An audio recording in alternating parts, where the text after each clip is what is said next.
Let's be candid. As a citizen, and more particularly as a journalist, I'm at least as interested in penetrating your confidentiality in government as you are in protecting it.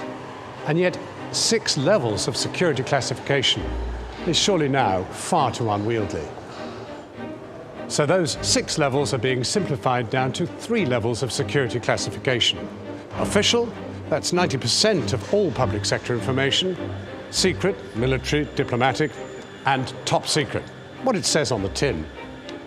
The old system was set up 50 years ago when the technologies we enjoy today were simply undreamt of. The new system would seem to satisfy everyone, the citizen, secure in the knowledge that information held about them is protected. People working in the public sector now confident of a much simpler way of classifying information. And the journalist even assured that government is open and transparent. A lot of people find we haven't got the trade-off right. We've tended to overclassify, to have systems which are so security conscious that actually they're really difficult to use. We need to be careful with personal data, we need to be careful with things that impinge on commercial confidentiality, and we need to be careful with things that affect national security.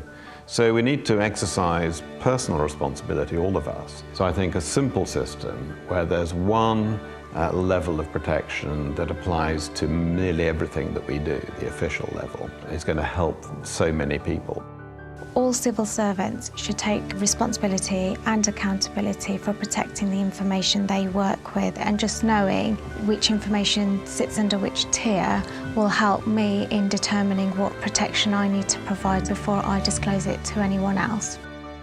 In order to get prisoners onto the Thinking Skills programme, we have to get information from their OASIS, which is the report that's written about them when they come in. Some of my other colleagues deal with sensitive information, and I know that there is always confusion surrounding what they should be putting on, what they're sending out, and where to get that information from, really. Especially in the prison service, time's very valuable, and there is a lot of miscommunication as to what should be put on things, and if it was made easier, then obviously it would be a lot quicker.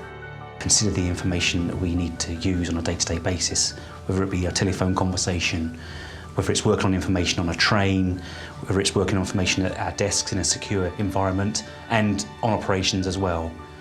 We wouldn't be able to conduct operations without the seamless flow of information between what we do in Whitehall, between ships, between army units. So whilst keeping in mind that need to know, so don't send information to people that don't need to know it, but also you have a duty to share that information to people that need it to do their day-to-day jobs.